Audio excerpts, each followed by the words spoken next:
Good day, radio listeners. Welcome to this edition of the Pure Sex Radio broadcast. We're so glad to have you here with us.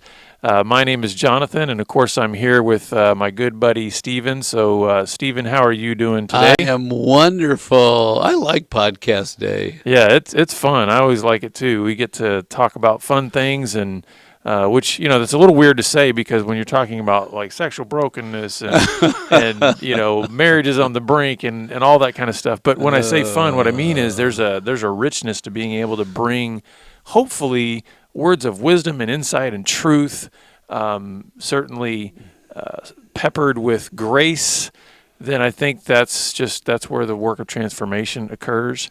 I do want to, we often put on the front end of our broadcasts, usually a little information about our Gateway to Freedom workshops that come up. And I just want to make mention of that in the program itself because, we've seen hundreds of men over the years that have come through the Gateway to Freedom workshop. And it's our 3-day intensive workshop for men who are just wanting to learn how to overcome any sexual struggle or stronghold. And I'm feeling especially bold in recent years to just be unapologetic about promoting just how incredibly powerful that is. Now, sometimes that can feel weird. It feels like self-promotion, but the reality is what we see God do at those weekends, we can't take any credit for. And that's why I'm so bold about letting people know about that. So if you or anybody any man that just needs a catalyst for the next season of living a life of sexual integrity, please let them know about the Gateway to Freedom workshop. You can get more info at gatewaymen.com, or you can call us toll-free at 1-800-49-PURITY. And, Stephen, I think the reason that I wanted to sort of make special mention of the workshop is because of the subject matter we're going to be talking about here today. It's so tied to the issue of shame. And certainly the men that we see coming to these workshops, that's such an underlying thread, this issue of shame, of the sense of false identity and not understanding the truth about their goodness and value being made in the image of God and that intrinsic worth that God has placed on them as somebody made in his image. But you want to kind of take a new wrinkle to this or add a new wrinkle to talk about something you're describing as the inner critic. So why don't you help our listeners know kind of where we're going to be going? So this is Pure Sex Radio, right? Mm-hmm. And why are we talking about emotional things? Except that what we're learning is that men that are sexually broken are also emotionally broken. And there's lots of groups and places to go and do a behavioral program and set your boundaries and get your filter and be in your group and do your check-in. But we're finding less and less material to train men to understand themselves. And so that maybe I stop one behavior, but it doesn't mean I have the good skills to be successful in relationships, at peace with myself, one with God, in terms of my mind, feeling one with God. And so we keep trying to understand the emotional system. And what are the parts? And it's interesting because these Gateway to Freedom workshops are like think tanks. And we keep trying to learn from the men. Every man that comes learns from us, and we learn from them. Mm-hmm. Such a God thing, we're all growing. And so I keep listening. And so the parts that we've understood so far is trust is always broken in the story. Somebody got violated. Somebody got let down. Somebody was left alone too much. The trust of being safe was broken. Somebody got used sexually. Trust is broken. So that's a piece of the story. Then identity. False identity gets picked up. I am bad. And then a shame dialogue occurs with all the failures. But God is showing us now the whole idea of having what we're calling this inner critic part. So that it's like the guys can go, okay, I know what my identity is, and I'm managing the dialogue, but there's a critic inside of me that says the most terrible, disrespectful, tear myself apart kind of words. And so we're calling that the inner critic. Yeah, and I would piggyback on that to just sort of set the context here where we're moving forward is, this context typically in recovery where you see this exacerbated a lot is you have guys and women too they've got some kind of stronghold, some kind of, maybe addictive pattern or outlet. And when they get into recovery, Stephen, a lot of times what happens is the message that they receive, whether it's explicit or just, subliminal, is the thing that will fix everything is get your behavior straightened up, right? So we just stop it. We can clearly see the behaviors that are unhealthy in your life, whether that be sexual or alcohol or drugs or any number of things, gambling. We can see these behaviors that are out of control. So stop doing that, and it'll clean up everything else. But what we have found, right, is that you can have people that have cleaned up behavior, and they're a mess emotionally that does not silence the inner critic that we're talking about here. Right. So then you have, what I would say at best is you have a lot of confused people in recovery. That they get to a point that says, wait a second, this initial messaging, whether it was told to me explicitly or I just kind of adopted it as get your behavior cleaned up and that will change everything, doesn't seem on the back end to be having the results that I was hoping for, because it seems in some ways like the critic in my head is louder now than when I was able to numb it with my addictive behavior. Yeah. So does that make sense? So we're Makes trying a lot of sense. So That's what why we're talking about is you might actually have cleaned up behavior. You might not be acting out anymore. But the voices, the critic, is still yelling at you and telling you all these things that are untrue. Yes, and think about it. If you have this critic screaming, make up a fantasy and go somewhere else, right? That's the old solution, right? And that's the old solution, and it distracts you well from sitting quietly with yourself. But when you take that away from a guy, he's like in the sunlight, right, with no sunglasses, bright out there. He doesn't have a hat on. It's like too much to live with me. So this is what a guy with a strong self-critic would say. I have a lot of self-hate. I struggle a lot against self-hate, but self-hate wins every time. That's why this is a strong inner critic. And when I look at myself, I have two emotions. I'm either numb or I'm angry. Numb means I'm flat and I need some excitement, so I better create a fantasy. Angry is a lot of energy to thresh around. I don't like myself. I struggle against myself. I'm hard on myself. I don't cut myself a break. I don't cut no slack. And so just repeat that. I have a lot of self-hate. I struggle with self-hate. I'm either numb or I'm angry, and I'm hard on myself. Okay, let's wake up. Let's do it again. I have a lot of self-hate. I have a struggle of self. I am hard on myself with self-hate. I only feel two things, numb or angry. Go to bed. Get up the next day. Oh my goodness, yeah.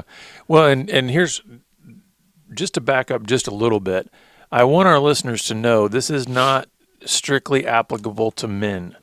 We're unpacking, a man's life here who, has we're kind of, that's sort of the cross section that we have here. We're taking, kind of peeling back the layers, and this is sort of how maybe a man is addressing this. But I think there's application to all humanity in this, in terms of this inner critic idea. I think everybody on some level struggles with the inner critic, that voice that's saying these things. I have a lot of self-hate. I struggle with self-hate. I'm numb or angry, and I'm hard on myself. And I think there's a lot to unpack even in that, because you're a counselor, so I think a lot of the expectations that people have of you is they want you to give them the answers of all the origins of this, right? And how do you, and again, even that is almost an exploration of saying, if I can just get the right formula, if I can just get to the right, destination, then all this will change. Well, that's not a whole lot of different thinking from just if I can get behaviors all cleaned up, then that'll all be better. So how would you help this person to begin to process just the reality that this might be where they are, that I've got a lot of self-hate, I struggle with it, I'm hard on myself. How would you begin to formulate a direction for them when they probably are looking to you and saying, just give me the answer in terms of, number one, where did this all start? And number two, what's the pill I need to take to just, get rid of all of it? So I got to tell a story. Okay. I'm listening to the speaker. His name is Landon Saunders. This was 30 years ago or something. And he tells this story. He said, I'm talking in a church about people and about love. And after the talk is over, this 80-year-old woman comes up and says, you're the first person that ever said I was supposed to love myself. Mm. I have been told all my life I should hate myself because of my flesh and my bad decisions. I should hate myself. And this is the first day anyone told me I'm 80 years old. That it's okay to have some love in me, not just hate in me.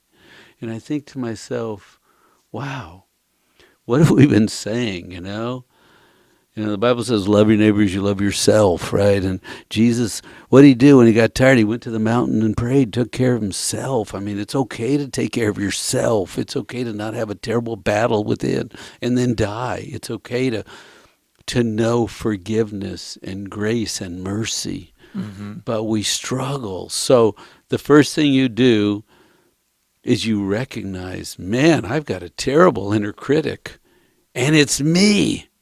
I'm tearing me up. Now, I want to tell you something that I told Jonathan. Everybody says it's the devil. You feel sad, it's the devil. You're mad, it's the devil. It's bad, it's the devil. Everything's the devil. And it's like, I don't think the devil's that big and powerful to do everything that everybody gives him credit for. I think God is very powerful.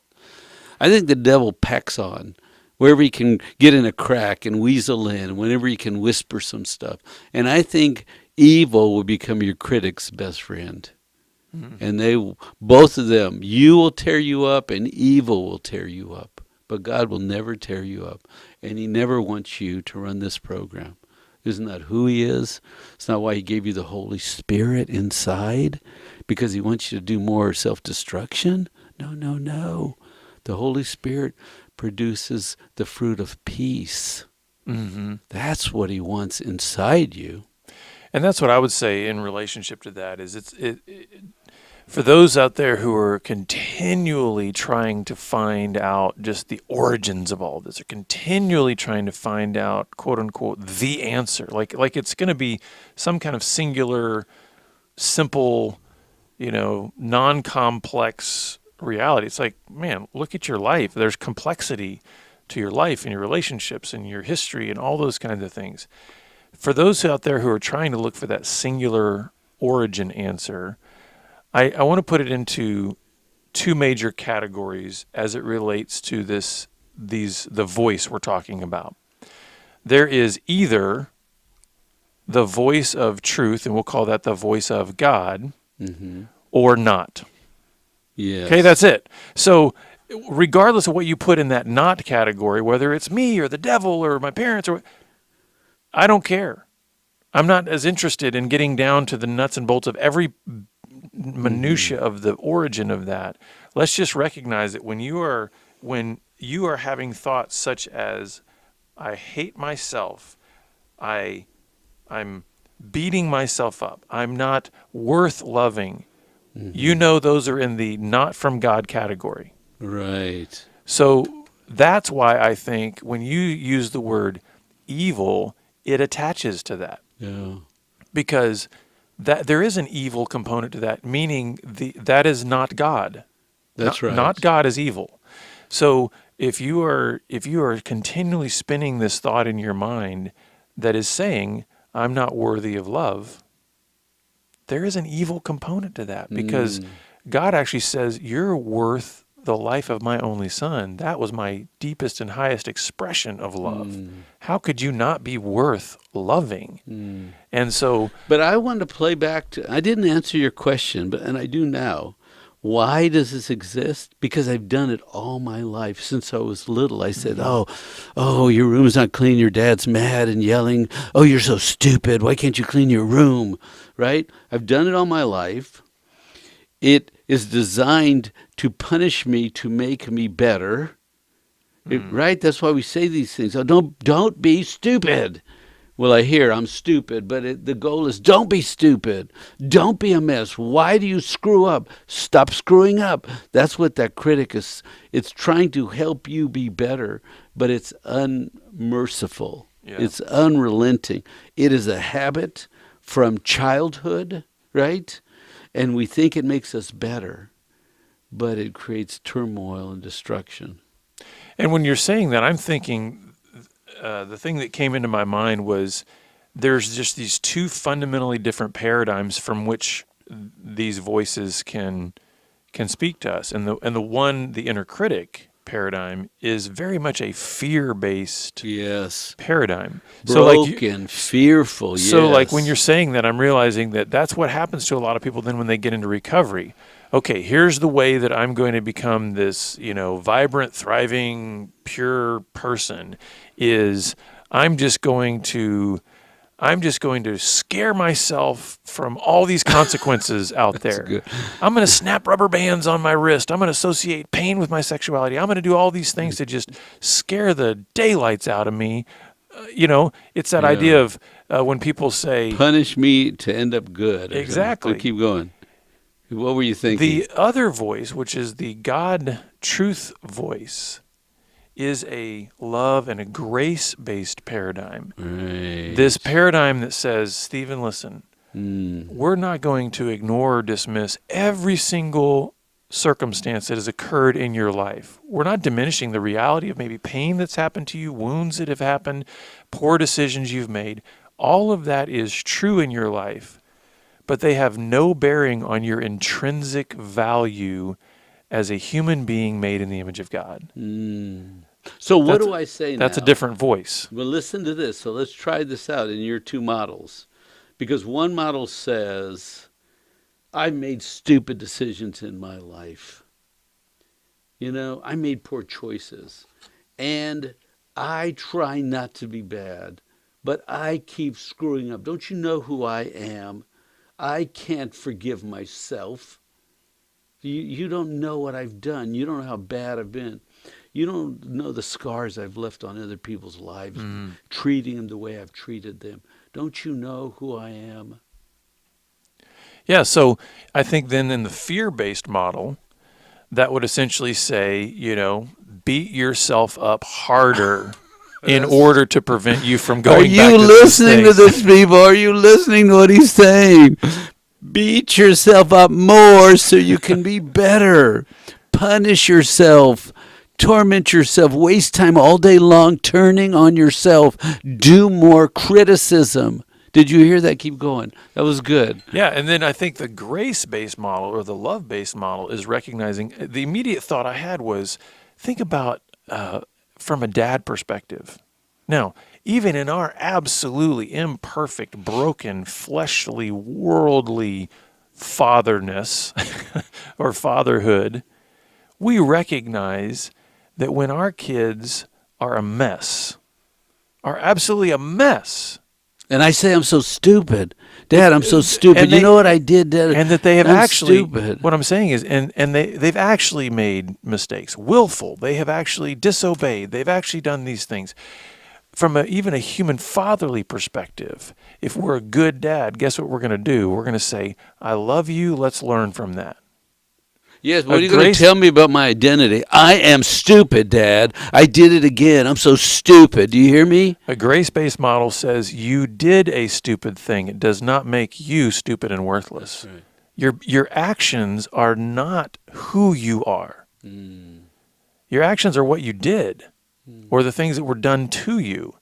who you are. But you're saying I don't have to tell myself I'm stupid all day 10 times after I make a mistake? I don't have to say that? Of course not. And Stephen, you and I both know this is why it's such a hard journey for those who have played these things over and over and over again. Because for one thing, in our world, grace doesn't make sense. Grace is not the normal operating procedure for life. Listen, you did something stupid, you need to be punished. Now, that being said, let me give a little sidebar here. I am not saying that there are not natural consequences for the sin that we do, nor am I saying that there should not be laws and things like that in terms of consequences to that. But even within that system, recognizing that there needs to be consequences for when people violate somebody else, when they have broken the law, those kinds of things. Even within that, there is still intrinsic value because that's a human being. Every human being is made in the image of God. But even like a drunk that tries to not get drunk today and gets drunk, you're saying in the grace model, they have unchanging worth. Now, this is hard for some people because, the immediate example that everybody wants to bring up is Hitler, right?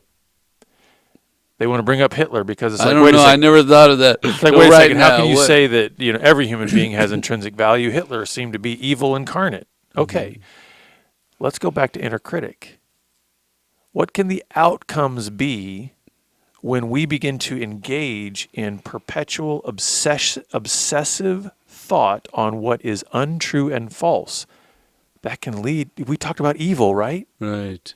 What does evil do? What were the thoughts that had to spin in Hitler's mind over and over and over and over again about his worth and other people's worth? Right. So I'm not saying that this can't lead to evil, but I don't want us to miss the idea in terms of the intrinsic worth that's still present in a human being's life. I'm not saying that what they did is different than who they are, how they're made, right? Exactly. Here's the thing. I do believe when he says here that he's got two emotions, numb or angry, I do believe that the inner critic can so sear our conscience that then our ability to distinguish right and wrong virtually vanishes, to where then evil can reign in that person's life like it did with Hitler. Well, and I might tweak that slightly to say, if I don't do something with the inner critic, there's going to be trouble. Then what you said is true. It's going to lead. I don't know what to do with this tormentor inside me. So I got to go numb or angry, right? That can then create that. If you let that torment go and create a world, an inner world of bitterness and anger and revenge and all that, then you can look. Absolutely. What you're saying. Yeah, and that's just it. One of the things that we know is that the inner critic can certainly drive behavior, right? Right. Because what happens if you perpetually are telling yourself that you are worthless? How do you think you're going to actually behave? Are you going to behave as somebody who is cherished and a beloved child of God and one who has intrinsic value? No. You're probably going to do behaviors that continue to reinforce that inner critic's voice of you're worthless. And I'm trying to make this little distinction about my spirit that God gave me. My spirit is separate from the history and the language of failure, right? And my spirit knows to go to God or bond with the Holy Spirit, right? Or I can numb out and not pay attention to it. And that's what most of us have done. We haven't paid attention. Right? Because you're saying, guess what? Take your spirit and go find the Father. When the critic comes up in you, which is a collection of stories and lies and pain, and says, don't you remember all the bad? Don't you want to go back into the little museum we have of all the pain and broken? Don't you want to go back in there, remember your identity? Then your spirit can say, no, not today. I'm going to sing a worship song. I'm going to go outside and look at beauty. I can do something else besides letting that critic part of me, right? I still have a spirit that longs and hungers. And that's why I think it's important that we speak words of truth to each other and over each other, because sometimes wouldn't you agree that there maybe have been times and maybe even seasons in your life where you didn't necessarily have it within you, the willpower to fully embrace and believe the truth? Right. But maybe you had some men that came alongside of you and said, Stephen, listen, you got a cloud going, there's a fog going on in your head, but I'm going to tell you the truth that you are a worthy man of God. And my spirit, Yeah. who wants to jump to that? Yeah. Right? So that's why I think it's important that if we have listeners out there that are spinning these untruths, that their inner critic is just slamming them, reach out to us. If you don't have this, if you don't feel the strength yourself to be able to speak these things into your life or combat that inner critic, man, let some others in to be able to sort of prop you up for a while, help you kind of gain some strength on the journey for that. And think about this. If your spirit is told you're a failing loser that should hate themselves, right? That lady. And her spirit believed that was her true identity. And when somebody else said something better, her spirit said, oh no, this is truer than that. Right. If that makes sense. Right. So with our last couple of minutes, I want we ran out of time. Well, no, what I want to do is I want you to make your point, but then I also want to help just kind of think of how can we direct people from here in terms of kind of next steps on being able to maybe start silencing this inner critic? Well, one, start to call it your inner critic. Give it a label and start adding to it all the comments that you hear and start writing them down. Start owning it. Start facing it. Let your spirit say, know who you are, and now I'm going to go talk to the Father about the truth, right? But journal, write, describe, label, go inside. Most people think they can't know themselves. Stop it. You can. Yeah, there we go again. Stop it, right?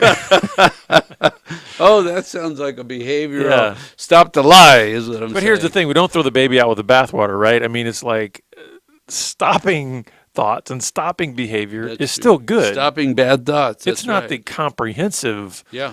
Way to do things, but it's a starting point. Just stop what you're doing. And I would say the same thing. To me, it's all about redirection.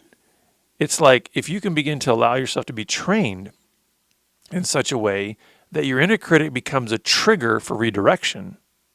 Usually what happens is the inner critic becomes a point at which now I'm just going to get focused on the inner critic. And lost in it, yes. But if you start recognizing that voice of the inner critic, then you can recognize it and go, wait a second, this is a trigger for me to replace and redirect with some other kind of thought, some other kind of behavior, so that I can redirect to the things that are good. That's good. Well, listeners, we hope this has been helpful. If you would like more resources, more help, please visit us at puresexradio.com or follow us on Twitter at puresexradio. And if these are some things that you're struggling with, if these are thoughts that you have been having, please reach out to us. We want to be able to help you. We want to be able to speak truth into your life and help you move forward and break free from these kinds of lies. We are glad you've been with us, and we look forward to having you back here again next time on the Pure Sex Radio broadcast. Thanks.